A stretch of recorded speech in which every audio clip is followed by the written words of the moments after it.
작년 10월 14일 기시다 일본 총리가 중의원을 해산하였고 새로운 국회의원 선출을 위해 10월 31일에 일본의 중의원 총선거가 실시되었습니다. 선거 결과 중의원 총 의석수 465석 중 자민당이 261석에 당선되면서 과반수를 차지했습니다. 하지만 개표 직후부터 부정선거 의혹이 끊임없이 제기되었고 올해 2월에 들어서 이틀 전 사법부에 의해 위헌 상태라는 판결이 내려졌습니다. 자민당을 비롯한 일본의 극우파 세력들은 일본을 다시 전쟁 가능한 국가로 만드는 것을 목표로 하고 있는데 이들은 여전히 과거사 문제를 반성하지 않고 노골적으로 외부를 향한 군사적 침략 전쟁의 야망을 드러내고 있습니다. 작년 12월 8일은 일본군의 진주만 기습으로부터 80주년이 되는 날이었는데요. 바로 전날 12월 7일 일본의 극우 성향 국회의원 99명이 야스쿠니 신사의 집단 참배를 감행하였고 당사국 미국과 식민 지배의 피해자인 우리나라를 포함한 국제사회의 맹렬한 비난을 받았습니다. 또한 저번 달 통과 화산 분화로 인한 태평양 쓰나미 당시 자민당 정권은 쓰나미 경보 및 쓰나미 주의보 발령 지역을 표시한 지도에 독도를 자기 영토인 양 지도에 나타냈습니다. 오키나와부터 홋카이도까지 자국의 동부 해안 전체에 쓰나미가 몰려오는 비상사태에 조차 대한민국 영토인 독도에 대한 영토 야욕을 숨기지 못한 것입니다. 또한 며칠 전 기시다 정권은 일제강점기에 조선인 출신 노동자들이 강제노동에 처해진 사도성 광산을 유네스코 세계문화유산 후보 등록을 강행하면서 우리나라와 2차 세계대전 피해국을 포함한 국제사회의 강력한 비난을 받았습니다. 중국 정부는 강제노역은 일본 제국주의 세력이 대외 침략과 식민통치 기간에 저지른 심각한 범죄라고 항의했습니다. 이어서 중국 측은 일본은 앞서 유사한 등재 과정에서 일부 유적지에서 아시아 국가 노동자들에 대한 강제노역이 있었다고 인정하며 희생자에 대한 반성을 약속했지만 끝내 실현되지 않았다 라고 일본 정부를 비판하면서 2015년에 일본 정부가 군함도 등 근대 산업시설의 세계유산 등재 당시 일본 측이 서약한 바를 이행하지 않고 있다는 사실도 언급했습니다. 또한 미국의 바이든 행정부 관계자 역시 사도 광산의 세계문화유산 등재 추천으로 인해 한일 관계가 더욱 악화될 가능성이 있다며 우려를 표명했습니다. 게다가 어제는 일본의 하루당 코로나 확진자 수가 9만 명을 돌파했는데 이와 같이 일본은 요즘 하루당 코로나 확진자 수가 6자리를 코앞에 두고 있는 위기 속에 있습니다. 이와 같이 외부에서는 국제사회의 비난에 직면해 있고 내부에서는 코로나 확산으로 인해 경제가 붕괴되고 의료 서비스 체제가 한계에 다다르고 있는 내후 외환의 비상사태 가운데 정상적인 사고방식을 가진 사람이라면 사도 광산을 유네스코 세계문화유산으로 추천하는 것에 대해서는 다시 검토해 볼 만도 한데요. 자민당 정권의 정신세계가 뭔가 정상이 아닌 것 같습니다. 이와 같이 일본의 군국주의화를 통한 외부 침탈을 목표로 하고 있는 일본의 극우파 세력에 있어서 작년 가을의 총선거는 사활이 걸린 선거였습니다. 물론 우리나라도 국회의원 선거는 정치계에서 중요한 선거이지만 대통령 제도가 없고 국회 중심이 정치체제인 일본에 있어서 국회의 의석수는 목숨과 같은 것입니다. 실제로 중의원 선거 투표 나흘 전인 작년 10월 27일에 기시다 총리가 육상자유대 기지를 직접 방문하여 북한이 탄도미사일 성능을 강화하면서 시험 발사를 계속하고 있으며 중국은 군사력을 증강하면서 주변 국가들에게 위협적인 행동을 전개하는 등 일본의 안보 환경이 빠르게 변하고 있다 라고 연설했습니다. 선거 직전에 국가안보 문제를 빌미로 여론의 불안감을 자극하면서 자민당에 대한 지지를 호소한 것인데요. 일본의 극우 세력들이 얼마나 표를 얻기 위해 목숨을 걸고 있었는지 알 수 있는 대목입니다. 한편 코로나 팬데믹 초기부터 크루즈 내부 집단 감염으로 인해 승객 중 감염자 일부가 결국 사망하고 도쿄 올림픽을 앞둔 시점에서도 백신 보급에 실패하여 전 세계적으로 망신을 당하는 등 과거 아베 정권 때부터 자민당은 방역 정책에 완전히 실패하여 여론의 신뢰를 잃었습니다. 그리고 일본 정부가 방역 정책에 실패한 결과 경제가 붕괴하면서 실직자가 속출하였고 이에 따라 연쇄적으로 경제 상황이 파탄에 처한 사회불만형 빈곤층이 대거 양산된 결과 작년 일본 사회는 강력범죄가 폭발적으로 증가했습니다. 지하철에서 불특정 다수를 대상으로 한 흉기 난동과 방화 사건이 여러 차례 발생했으며 작년 말에는 오사카에서 60대 남성이 병원에 불을 지르고 탈출을 방해하여 용의자 자신을 포함 20명 이상이 사망하는 비극적인 사건이 발생했습니다.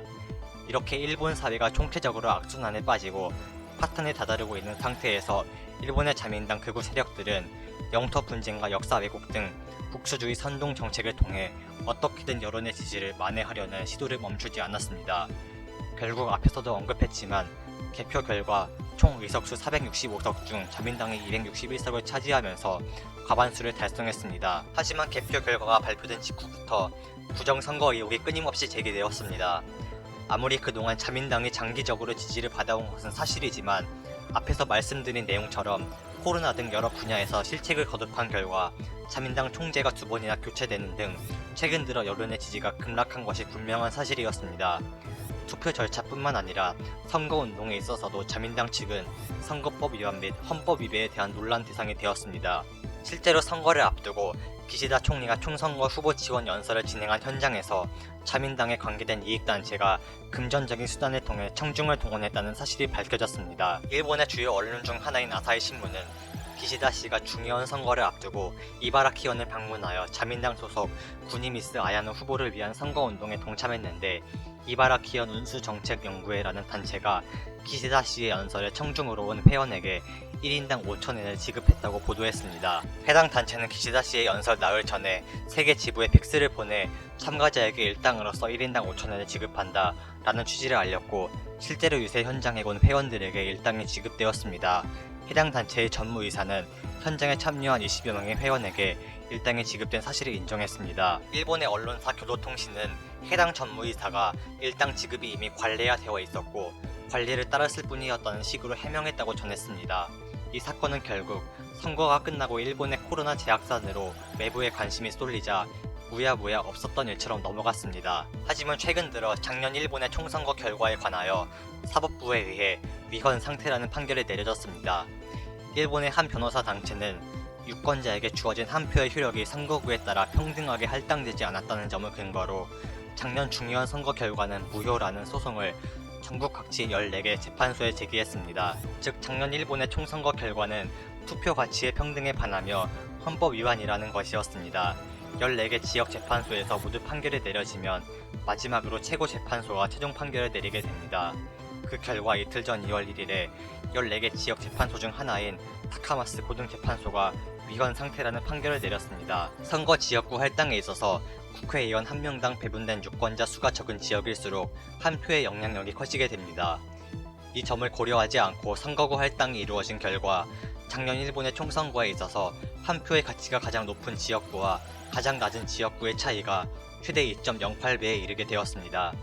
해당 재판소는 판결에서 선거구의 격차가 2배를 초과하면 국회의 재량권을 고려한다 할지라도 위헌의 여지가 있으며 투표 가치의 중요성을 비추어 판단하면 간과할 수 없는 문제라고 언급하며 위헌 상태라는 점을 지적했습니다. 하지만 해당 재판소는 선거 무효에 대해서는 기각했습니다.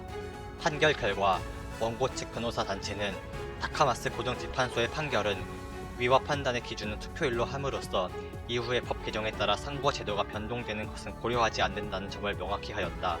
이후 다른 고등재판소의 판결에도 영향을 줄 것으로 생각하며 높은 평가를 내린다 라고 의견을 밝혔습니다.